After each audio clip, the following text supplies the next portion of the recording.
Okay. Assalamualaikum warahmatullahi wabarakatuh.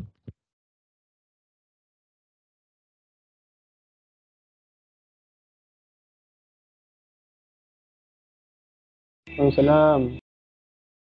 Okay. Cantik boleh dengar. Bismillahirrahmanirrahim. Sebelum kita sambung yang tadi, kita cuba habiskan yang ni, and then you guys can proceed to complete all the module, module 1, 2, 3, 4 for in the academic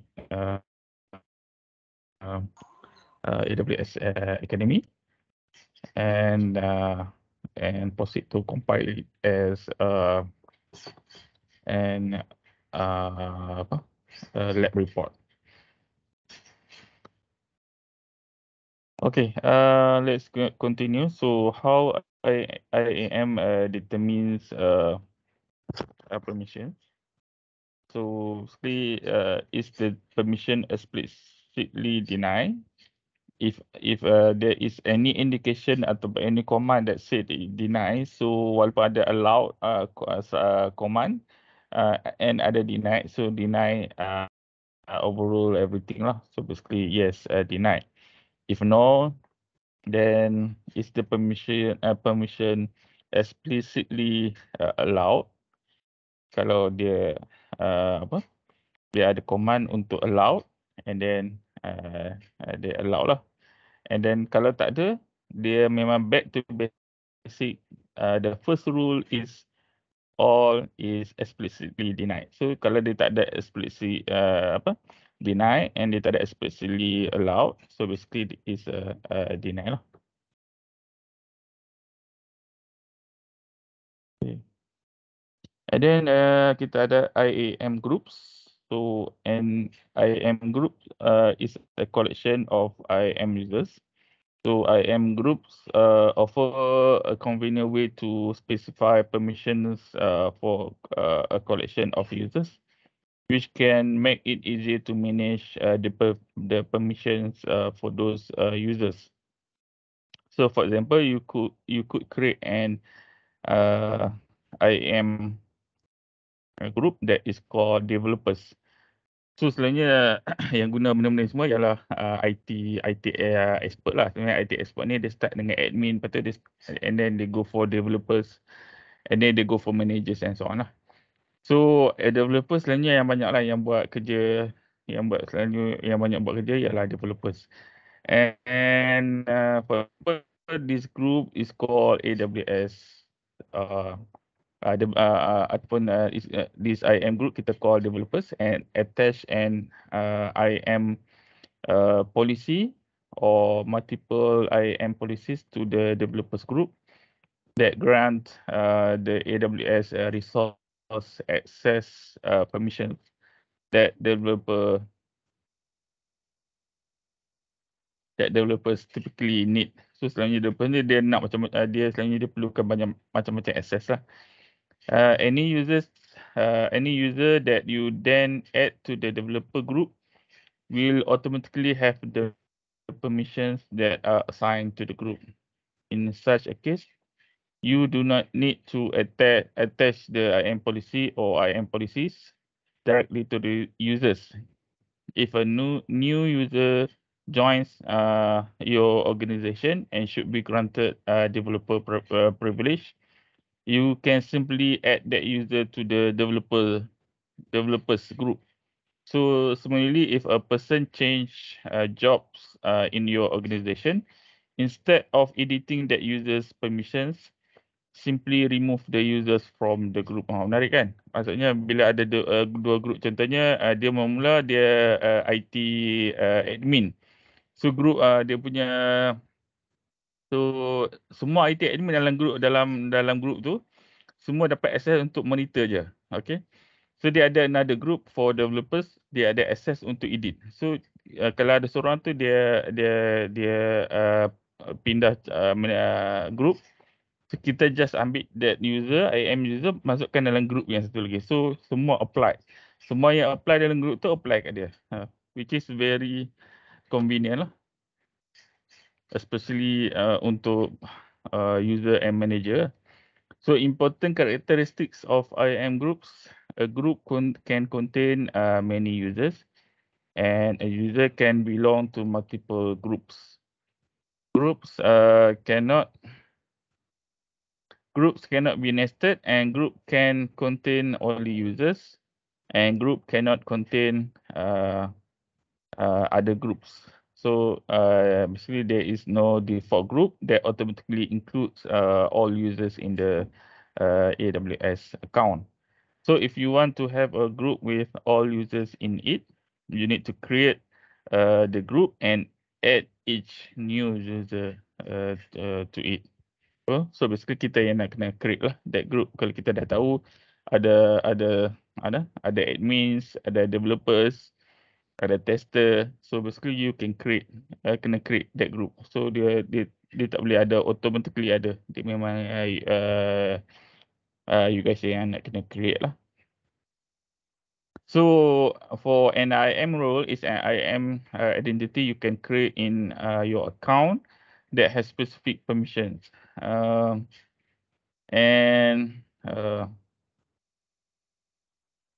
an IAM role is similar to an IAM user because it is also an AWS identity that you can attach permissions policies to.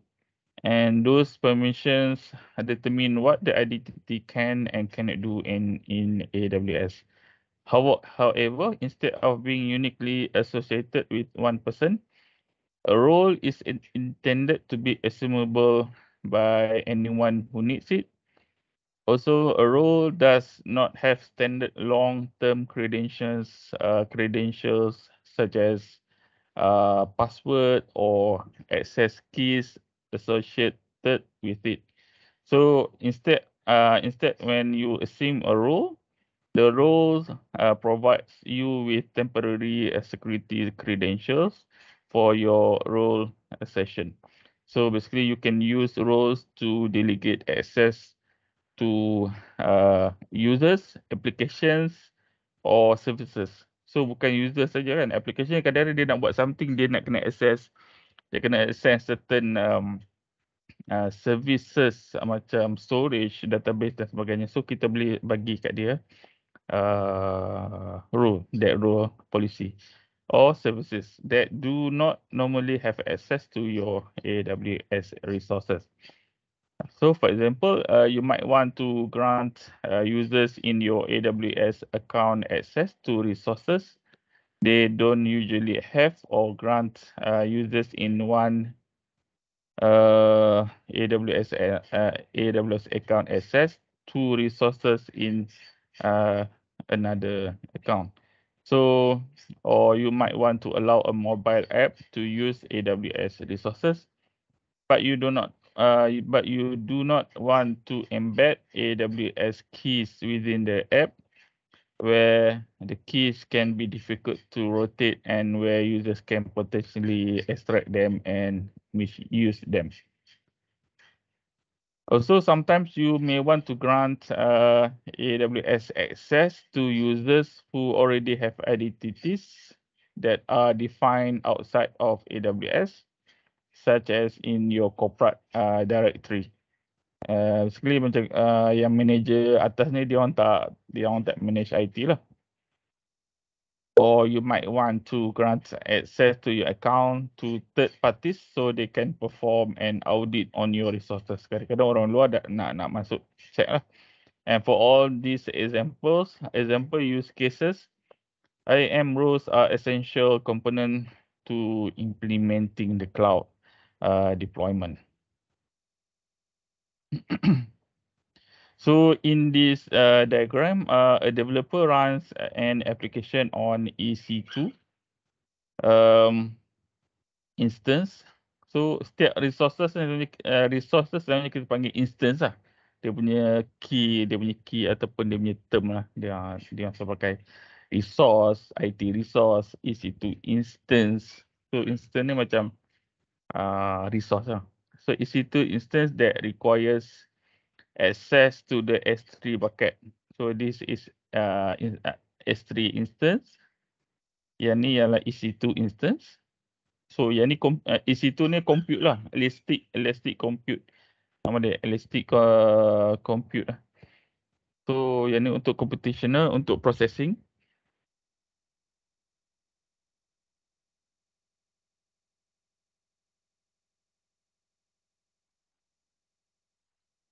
Okay.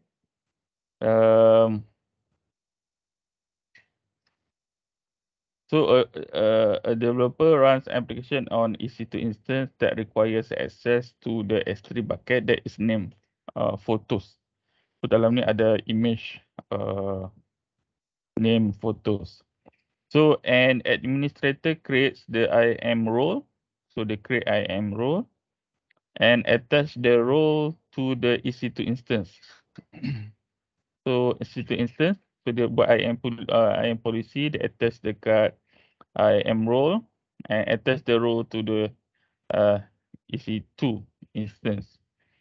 And then the role includes a permission policy that grants read-only access to the specified S3 bucket. So the IAM role ni attach dekat this EC2. EC2 ni bila dapat policy tu maksudnya dia dapat access untuk read-only dekat S3 bucket ni photos lah. It also includes a trust policy that allows the EC2 instance to assume the role and retrieve the temporary credentials.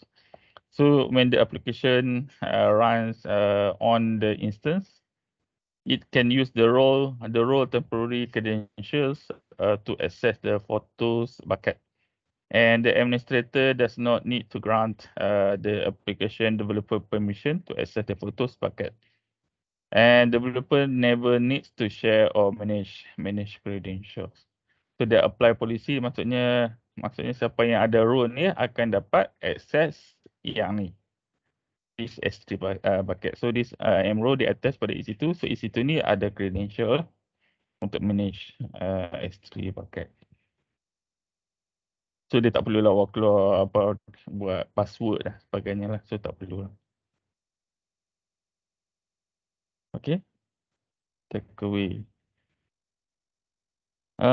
Basically, IAM policy they write on using JavaScript object notation JSON, and IAM user sebenarnya pada orang lah for user, IAM group for certain characteristic of group lah macam developer, student, lecturer.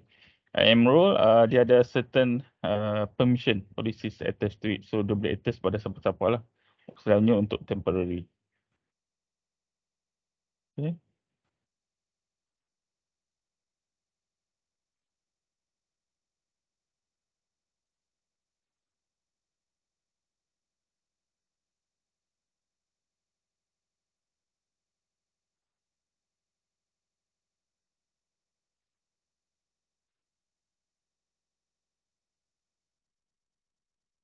Okay, now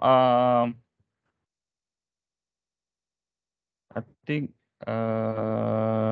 boleh dah buka sekejap. Stop.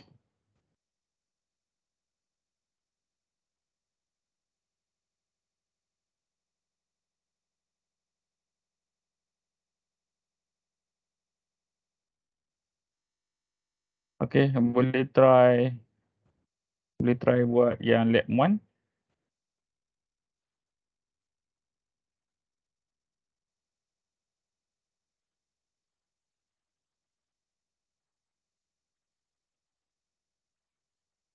Apalah, nanti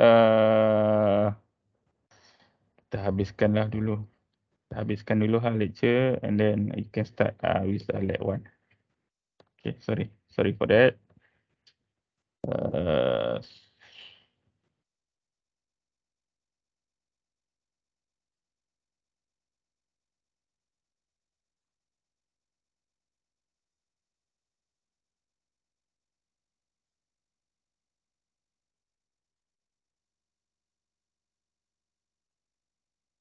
okay.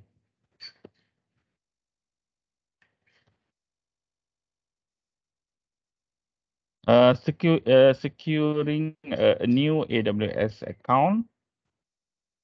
So when you first create an AWS account, you begin with a single sign-in identity that has complete access to all AWS services, resources in the account. This identity is called the AWS account root user, and it is accessed by signing into the AWS Management Console. So the entity is called the AWS account root user. Sebenarnya root selalunya dalam programming lah. Dalam programming atau nanti you guys memang you guys pun engineer network dan sebagainya. Root ni selalunya particularly untuk orang yang paling atas sekali lah dalam kita punya sistem.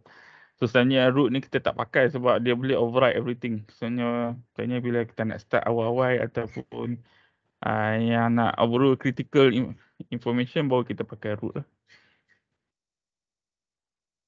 So it is accessed by signing into AWS Management Console. Sebenarnya Management Console hanya kita guna web lah. Website, website lah. Okay, kita masuk melalui website. Sebenarnya Management Console melalui website, and then with the email address and password that you use to create the account.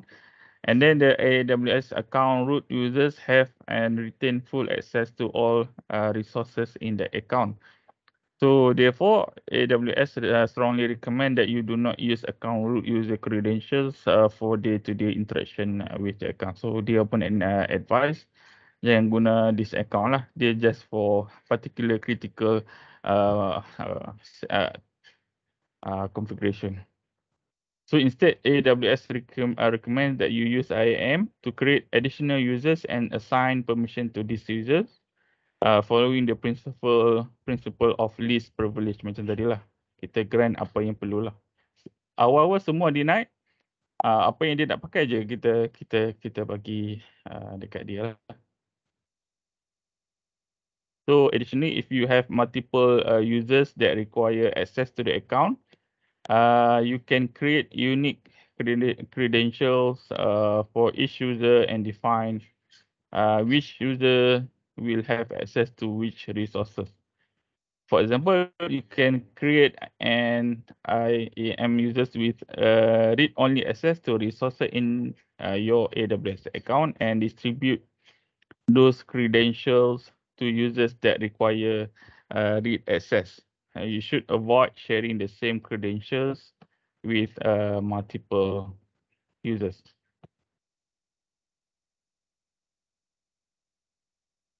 So yang ni dia suggestion daripada dia. Stop using the account root user as soon as possible.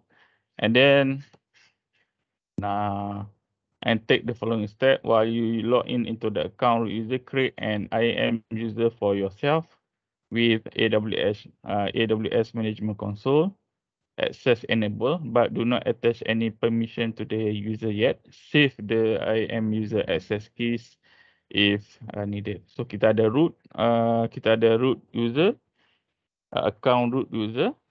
So bila dia ada permission untuk everything, kita simpan yang tu. And dia create satu user yang ada access key. So and then create an IAM group.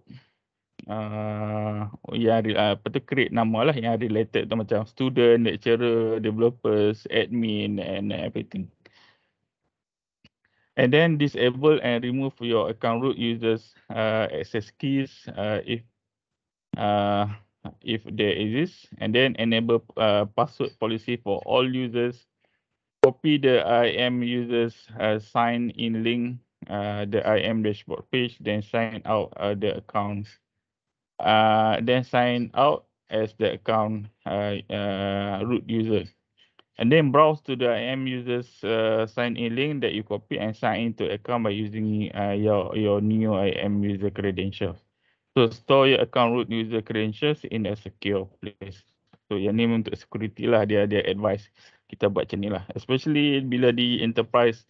So any changes, any configuration, kalau di IT kan semua changes yang kita buat kita kena recorded dan mesti dengan approval. Kalau kat PC kita selamba ya kita buat kan. Ataupun dekat yalah. yang tak related tu kita selalu boleh buat changes and everything. Kita fikir kalau problem kita just format je kan PC dan sebagainya. Tapi kalau kat industri tak boleh, anything happen, mana boleh nak format. So they impact financial and everything. And then another recommended step for securing new AWS account is to require multi-factor authentication. So sekarang ni MFA and multi-factor authentication ni famous lah. Even bank pun dah start buat MFA kan.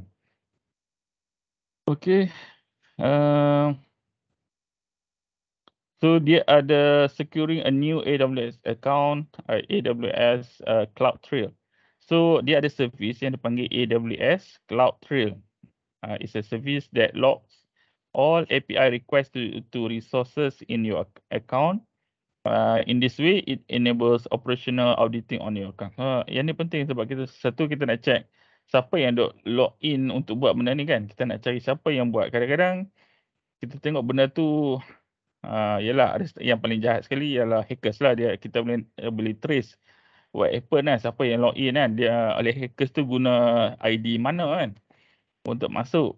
Lepas tu satu lagi kita nak tengok siapa yang buat benda ni. Kadang-kadang tak ada record siapa yang buat kan. Kita nak cari record siapa yang buat supaya kita boleh advise supaya dia patah balik kan. Jangan ataupun upkan balik kan benda yang dia buat tu sebab dia impact services and so on. So this AWS CloudTrail is enabled on account creation by default on all AWS accounts, and it keeps a record of the last 90 days. So yang ni nak promote dia punya nilai service. Basically, it's a very important services. Biasalah ada setengah banyak service yang dia bagi free, banyak service yang dia critical yang dia charge lah. Biasalah dia still murah lah bagi industri, is acceptable lah kalau benda tu critical untuk dia lah.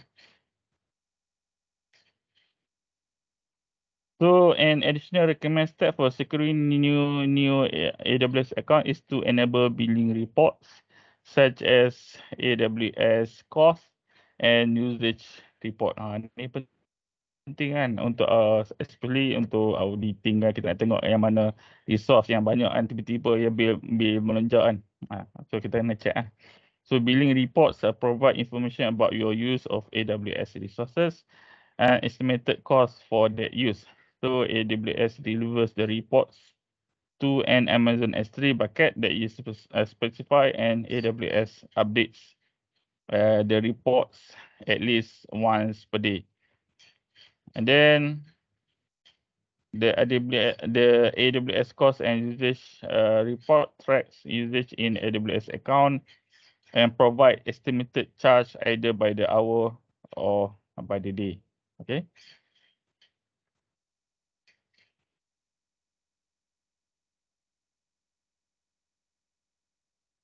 Cost and usage report track usage in the AWS account, provide estimated charge either by the hour. Okay. So dia dah check dah. So berapa yang kita dah guna. So dia ada record berapa resources yang kita dah guna. So dia dah ada estimate dah. Nanti hujung bulan ni ataupun the end of the day you kena bayar berapa. So dia dah beritahu kita kena bayar berapa dah lah.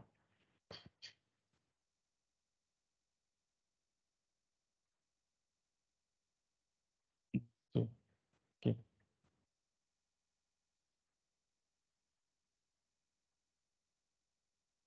Okay, ni suggestion untuk securing IAM lah. So dia buat lab 1 kat sini, tak apa kita try. So lab 1 ni ialah apa yang dia buat.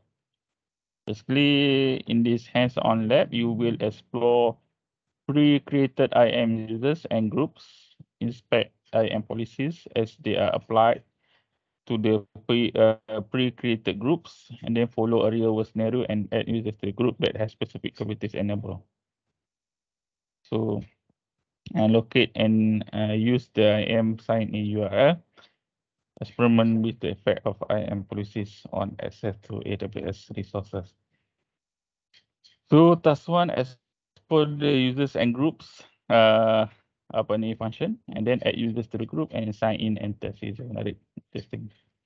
Okay, and then the diagram shows the resources that your AWS account will have after you complete the lab steps. It also describes how the resources will be configured. So basically kita ada users 1 to 3, and then kita ada group, kita create groups, ada admin, support, and S3 support ni yang jaga yang ni ya. So ada user 1 to 3, so EC2 admin, they apply inline policy dekat user 3 kalau tak silap lah. So user 2 akan diletak under this support group, and they apply policies dekat this group. Okay, I am manage policy S3 read only access. User 1 under kat sini. So interesting. So you will learn how to configure that.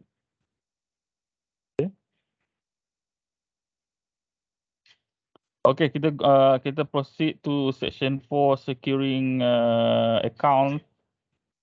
So AWS organization is an account management service that enables you to consolidate multiple AWS accounts into an organization that you create and centrally manage.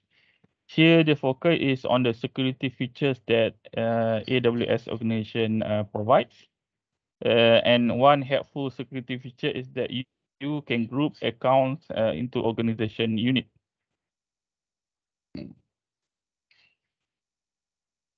Okay, and attach different access policy to each organization unit. For example, if you have accounts that should only be allowed to access AWS services that meet certain regulatory requirements, you can put those accounts into one OU. You then can define a policy that blocks OU access to services that do not meet those regulatory requirements, and then attach the policy to the OU. Another security feature is that AWS organizations integrated with and support IAM. So AWS organizations expand that control to the account level, and by giving you control over what users and roles in an account or group of accounts can do. So the resulting permission the logical intersection of what is allowed by the AWS organization policy settings, and what permission are explicitly granted by the IAM account for the user or role. So yang ni another service. Tadi kan tadi service IAM kan, Identity and Access Management. Yang ni another service which is AWS organization, which dia letak paling atas kali lah dalam kita punya structure. So dia ada security features lah for example group AWS account into organization unit, so integration and support IAM, and use service control policies to establish control over AWS service API action. Sebenarnya kita ada yang paling atas AWS organization, bawah tu ada IAM user lah, kita letak under tu. So ya, kadang-kadang dia macam certain company yang kamu akan kerja, dia akan ada policies lah. Certain contohnya dia kata developer boleh buat ini saja dan sebagainya. So dia apply. Dia apply dekat AWS organization, semua apply lah. Dia maksudnya dia macam direction yang paling atas kali lah. AWS organization service control policies. So service control policies offer centralized controls over accounts, limit permissions that are available in an account that is part of an organization, and it ensures that accounts comply with access control guidelines, and SCP are similar to IAM permission policies. Okay, they use similar syntax. However, an SCP never grants permissions. Instead, SCP specify the maximum permission for an organization. So IAM user kita boleh deny and allow. So for untuk organisation ni, SCP ni dia macam dia buat macam guideline lah, macam okay dalam Unimap punya organisation ni apa seorang boleh maksimum boleh dapat berapa sajalah. Okay. So dia apply untuk semua dalam tu lah. So dia ada, maksudnya dia buat boundary lah, boundary. So yang boundary yang paling atas kali lah kan. Okay. And then AWS Key Management Service. AWS Key Management Service is a service that enables you to create and manage encryption keys and to control the use of encryption keys across a wide range of AWS services and your applications. Saya ulang, AWS KMS is a service that enables you to create and manage encryption keys and to control the use of encryption across a wide range of AWS services and your application. Kenapa saya ulang? Sebab banyak soalan exam dia akan keluar ni lah definition, sebab yang first basic untuk this certificate, sebab atas lagi advance lah. Tapi yang first level ni more on definition, apa guna dia, untuk apa dan sebagainya lah. So kita kena faham apa function AWS KMS. So basically dia banyak referring to encryption. So AWS KMS is a resilient service that use hardware security model, HSM, that were validated under Federal Information Processing Standard. So sebenarnya servis ni sebenarnya dalam IT ke dalam elektronik kan semua ada standard kan. So bila dia follow standard, basically orang faham, oh okay, dia follow standard yang diterima ramai. Bila dia follow terima ramai, maksudnya that service tu orang boleh pakai lah. Dalam audit pun boleh pakai. Okay. Macam contohnya macam kamu punya certificate kan, undergraduate punya certificate. Dia dah melalui audit, dia ada proses template yang dipersetujui sebagai contohnya engineering technology. And dia dah dapat pengiktirafan tu. And lepas kamu melalui proses undergraduate kat sini, kamu boleh kerja dekat mana-mana yang di Malaysia ni dia accept kan. Maksudnya dah validate lah. Okay, and AWS KMS also integrates with AWS CloudTrail to provide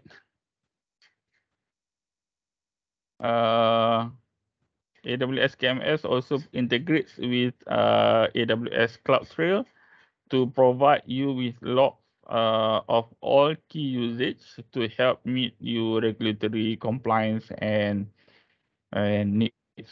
Okay. And then customer master keys, CMK, are used to control access to data encryption keys that encrypt and decrypt your data. So you can create new keys when you want. You can manage who has access to these keys and who can use them. You can also import keys from your own key management infrastructure into AWS KMS. AWS KMS integrates with most AWS services, which means that you can use AWS KMS CMK to control the encryption on the data you store in these services. Okay, CMK, Customer Master Key ni dalam service ni, AWS Key Management Service. Then KMS ni related to encryption. Itu kita kena faham lah. Dia ada, tu kata dia banyak sekarang ni kan kita punya subjek ni infrastructure and services. So apa service yang ada dalam cloud, Amazon Cloud lah. Then another services yang offered by by Amazon is Amazon Cognito. Cognito provides solutions to control access to AWS resources from your application. So you can define roles and map users to different roles. So your application can access only the resources that are authorized for each user. Especially coordinator ni dia kata untuk application lah. Contohnya kita guna application apa contoh anything lah. Insurance ke apa. So kita ada application, kita masukkan kita punya ID dan password. So kita dapat role sebagai user, certain user kita boleh access kita punya database lah. So Amazon Coordinator use common identity management standards such as Security Assertion Markup Language (SAML). Ini famous sekarang ni. SAML untuk identity lah, especially yang banyak application ni kan. Application sebenarnya dia akan guna standard this standard. And then SAML is an open standard for exchanging identity and security information with applications and service providers. Applications and service providers that support SAML enable you to sign in by using your corporate directory credentials, such as your username and password from Microsoft Active Directory. So Active Directory ni dia macam filing system lah untuk apa? Password dia akan recheck. So kita masuk, dia akan check dengan kita punya filing. But checking tu, proses tu handled by SAML.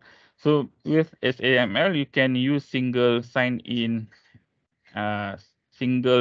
SSO.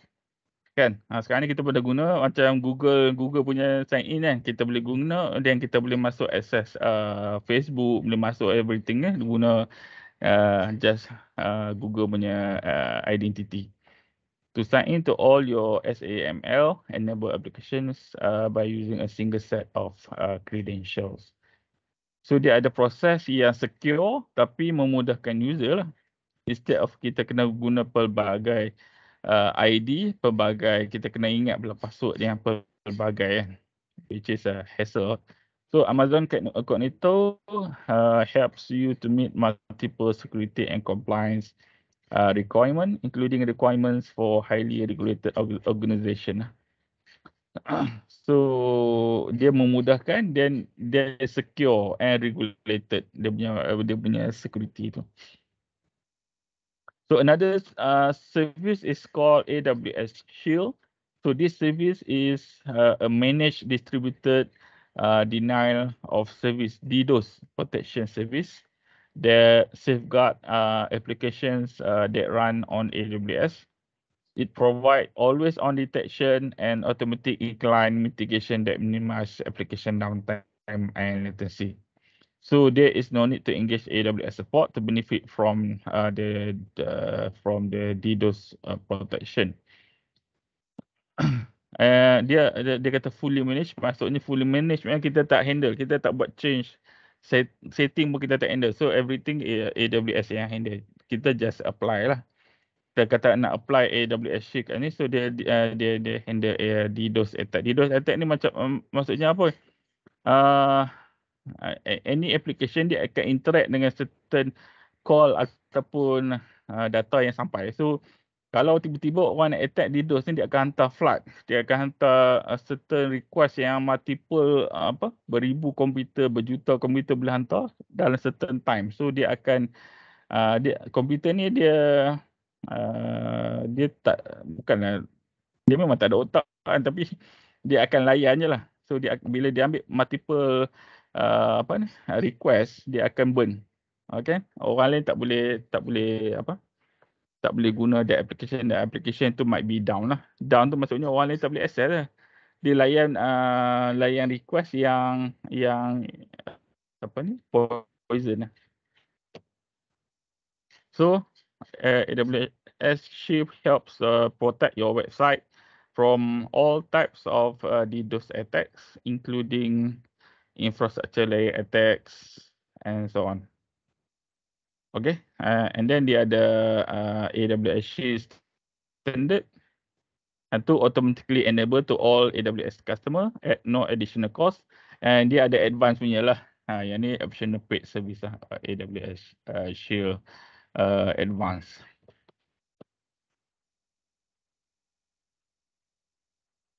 So I think hopefully this is the last one, securing data on AWS. So yang tadi kita secure user, sekarang ni kita nak secure data, how to make it. So data encryption is an essential tool, essential tool to use when your objective is to protect digital data. So data encryption takes data that is eligible and encode it so that it is unreadable to anyone who does not have access to the secret key that can be used to decode it. So those even if an attacker gains access to your data, they cannot make sense of it.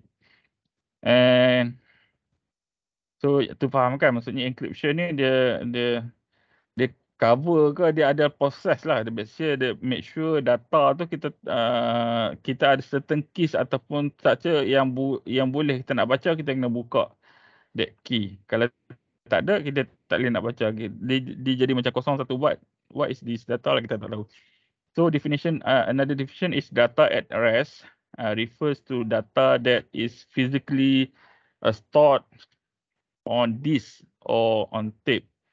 So you can create encrypted file systems on AWS so that all your data and metadata is encrypted at rest by using the open standard advanced encryption standard. So everything dalam security pun encryption pun dah ada dia punya standard. Dalam elektronik kan everything ada standard kan. Every layer pun ada standard. So dalam case ni pun encryption ada certain standard. So yang best Amazon ni dia comply semua lah.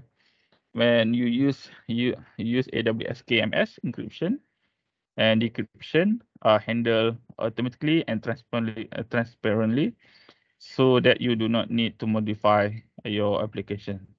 So if your organization is subject to corporate or regulatory policies that require encryption of data and metadata at rest. Metadata at data at rest maksudnya yang tadilah yang kita store dekat certain storage, especially macam contoh dekat S3, EBS and so on. So AWS recommends enabling encryption on all services that store your data. You can encrypt data stored in any services that is supported by AWS KMS. So basically macam tadi S3, EBS, EFS and RDS. So data in transit. Tadi data in rest maksudnya dalam storage. So data in transit maksudnya data yang kita bawa ke certain service yang kita bawa untuk proses atau yang kita perlukan lah. Okay, data in transit refers to data that is moving across the network. Encryption of data in transit is accomplished by using transport layer security, TLS. Yang ni juga famous juga TLS. Untuk yang transit yang tengah bergerak, so kita guna this TLS. So bila kamu pergi industri, selalunya kamu akan jumpa lah benda-benda macam ni with an open standard AS256 cipher. And then TLS was formerly called Secure Sockets Layer SSL. Sekarang ni ialah TLS. So kalau kamu ni sekarang banyak lah. So banyak yang especially security yang dia suruh update TLS sampai semua. Incident pun banyak related pada TLS juga sebab dia block and so on. And then we have AWS Certificate Manager. Service is a service that enables you to provision and manage and deploy SSL or TLS certificates for use with AWS services and your internal connected resources. So SSL or TLS certificates are used to secure network communications and establish the identity of websites over the internet. Also resources on private networks.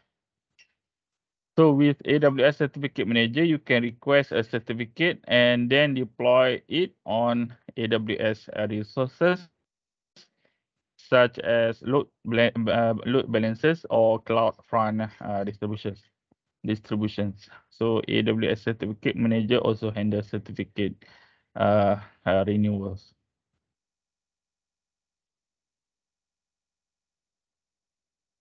Okay. And then web traffic that runs over HTTP is not secure. However, traffic that runs over HTTPS is encrypted by using TLS or SSL. So basically sekarang ni kebanyakan application Google kita guna pun banyak HTTPS kan. So basically dia guna teknologi that TLS or previously SSL. So HTTPS traffic is protected against eavesdropping and man-in-the-middle attacks because of bidirectional encryption of the communication. So basically dia selalunya user yang receive dengan send pun perlu ada TLS punya certificate. So AWS certificate support encryption for data in transit. Two examples of encryption for data in transit are shown. The first example shows an EC2 instance that has mounted an Amazon EFS shared file system. All data traffic between instance and Amazon EFS is encrypted by using TLS. Okay, for example, like this one, Amazon EC2. So dia ada TLS encrypted data traffic between computer yang ni EFS filing system, maksudnya data ada letak kat sini, and between Amazon EC2 is a TLS encrypted data traffic. Dia data yang keluar dari sini akan encrypted with TLS and hantar ke Amazon EC2. EC2 akan dapat ni, dia akan decrypt lah untuk buat processing. For the second one, the second example shows that the use of AWS storage gateway, a hybrid cloud storage service that provides on-premises access to AWS cloud storage. So in this example, the storage gateway is connected across the internet to Amazon S3, and connection encrypts the data in transit. So yang ni dalam cloud, yang ni yang dalam physical, especially macam saya cakap besar-besar, dia tak ada migrate semua. Yang penting-penting dia, yang critical information dia akan letak dekat dia punya physical data center. Tapi dia perlu gunakan banyak data yang dekat cloud. So basically dia akan secure the line. For example, in this way dia akan Amazon S3 dia dengan storage gateway, dia maksudnya yang critical either dia akan simpan ataupun dia Amazon S3 ambil, kan. So dia akan secure using TLS. Okay. So by default, all Amazon S3 buckets are private and can be accessed only by users who are explicitly granted access. And it is essentially to manage and control access to Amazon S3 data.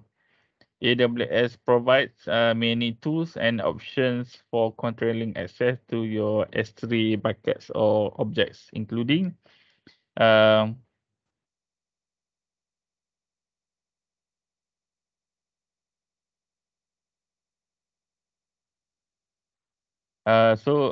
using Amazon S3 block public access.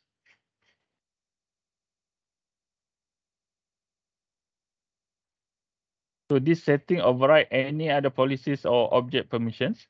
So enable block public access for all buckets that you don't want to be publicly accessible. And these features provides a straightforward method for avoiding unintended exposure of Amazon S3 data. So basically kita nak remove all access lah. So and then writing IAM policy that specify the users or roles that can access specified buckets and objects. And then writing bucket policies that define access to specific buckets or objects.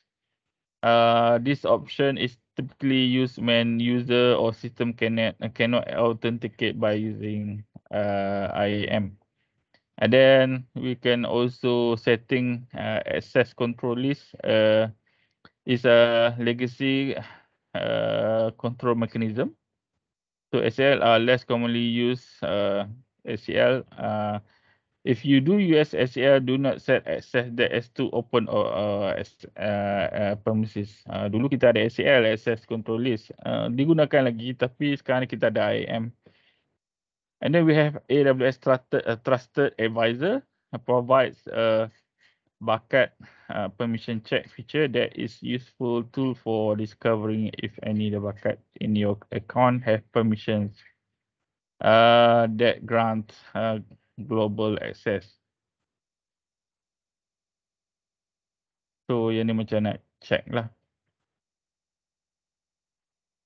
Satu lagi. So AWS compliance program. So AWS engage with external certifying bodies and independent auditors to provide customers with information about the policies, process, controls that are established by and operate by AWS. Sebab ni penting sebab dia provide service. So kalau orang nak guna, orang yang kita kena apa ni, yakinkan kita punya top management kata kita nak pindah ke cloud ataupun ke Amazon ni fully secure lah, fully secure and fully regulated, fully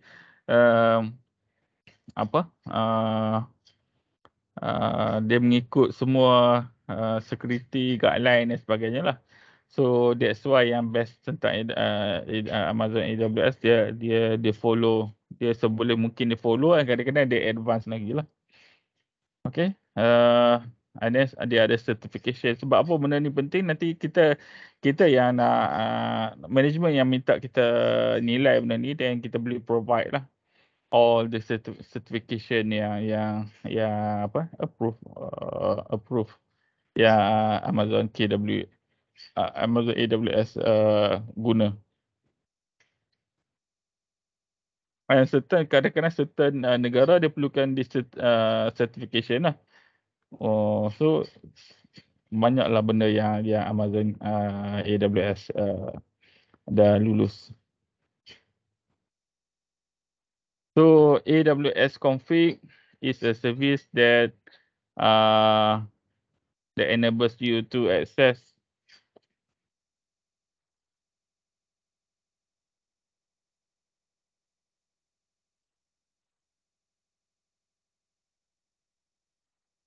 So AWS config is a service that enables you to access, audit, and evaluate the configuration of your AWS resources.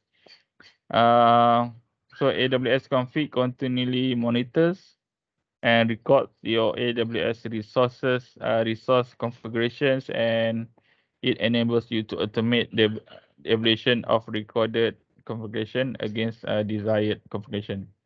So ni penting kadang-kadang kita tak tahu kenapa problem kan. So kadang-kadang kita nak compare apa ni, contohnya sebelum ni okey tapi apa ni macam sekarang ni tak okey. Kenapa? So kita boleh compare apa setting yang kita buat silap dan sebagainya kan.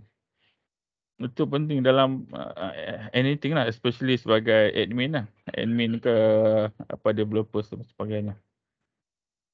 So with AWS config, you can review changes in configurations and relationship between AWS resources, review detailed resources, configuration histories, and determine your overall compliance against the configuration that are specified in your internal guidelines. So this enables you to simplify compliance auditing, security analysis, change management, and operational troubleshooting, especially troubleshooting lah. Troubleshooting kadang problem kan, kenapa, what happen kan, sebelum ni okey kan. Kita nak cari balik apa yang kita dah buat ataupun orang lain buat yang menyebabkan sistem tu down ke apa ni, intermittent dan sebagainya. As you can see in the AWS config dashboard, capture here, AWS keeps an inventory listing of all resources that exist in the account. Okay.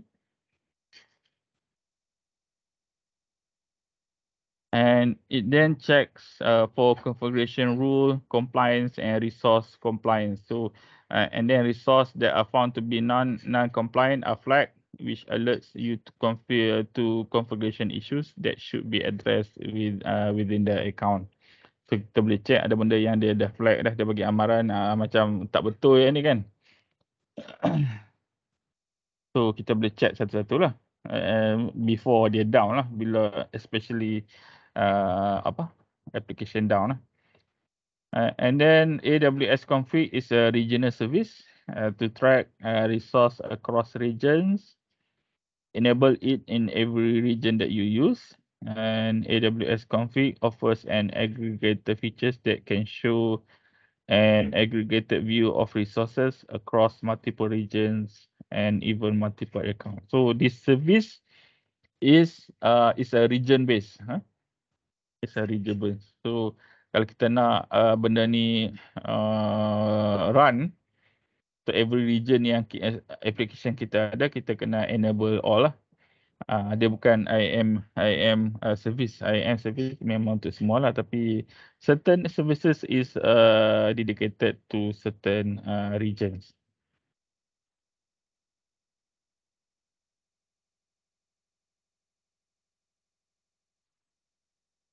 So ada lagi AWS Artifact provides on-demand downloads of AWS security and compliance documents such as AWS ISO certification, payment card industry. So dia ada all the, kalau saya tak silap, so dia macam simpan all documents lah about compliance issue dan sebagainya. So kita compliance documents to your auditors or regulators to demonstrate the security and compliance of the AWS infrastructure and services that you use. Yang ni semua dokumen yang related dengan AWS, Amazon AWS lah. Dia tunjuk, okay, katakan auditor kata, oh kenapa you guna EC2 compute dekat Amazon AWS? Dia comply tak dengan yang term dia macam comply tak? Sebenarnya compliance, comply tak dengan regulation and so on. So kita cari dalam ni lah. Tak perlulah kita request email dan sebagainya. Kebanyakan tu dah ada dalam AWS Artifact.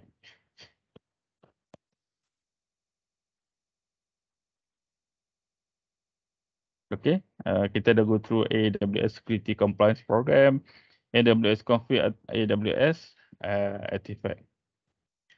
Okay, in summary, kita dah go through shared responsibility model, responsibility of customer and AWS. Kita go through AIM user groups and roles, and then kita tengok security credentials in IAM. Kita dah identify step to securing new AWS account, dan kita explore AIM users and groups.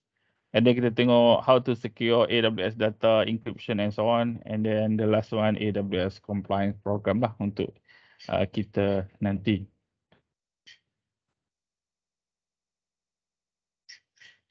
Okay, lepas ni kamu completekan macam saya kata tadi.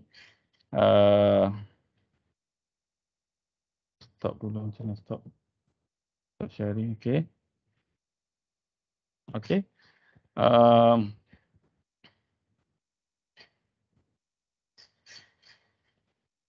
Kamu siapkan modul 1, 2, 3 and 4 ni. Ni kamu buat lab buat ni. So sebelum kamu start buat lab tu kamu um, apa? Kamu bacalah dulu apa faham lab ni, dan lepas masa kamu buat tu kamu print screen lah, print screen dan sebagainya untuk tunjuk result kamu dan nak masukkan dalam lab report. Okay, before we exit, let's do some quiz. Quiz yang tak ni lah, just untuk attendance je lah.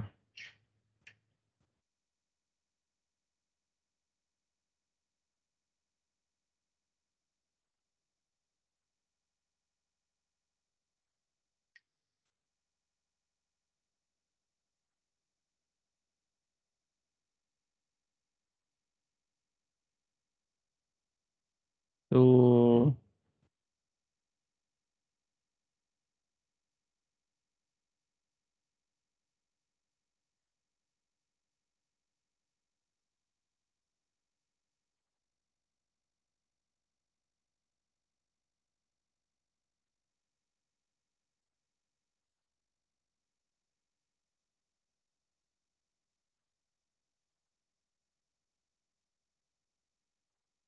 okay. Cuba masuk this link.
Okay, siapa lagi tak masuk?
Okay, let's start.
Okay. Masa sudah tamat.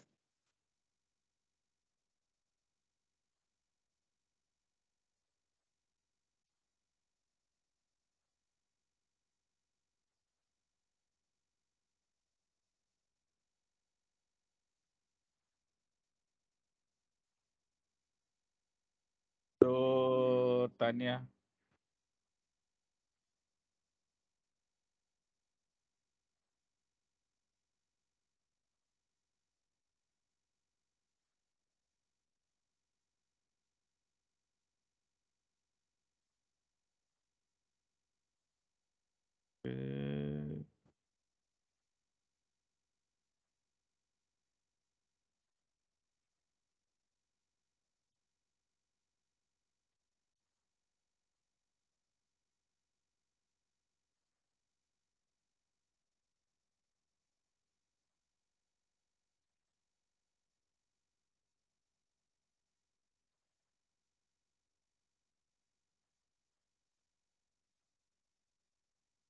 Okay.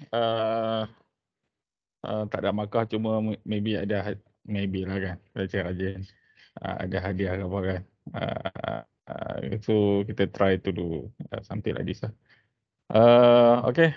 That's all. Ada question tak? Soalan tak? Sebelum kita tutup our class. Tak ada, sir.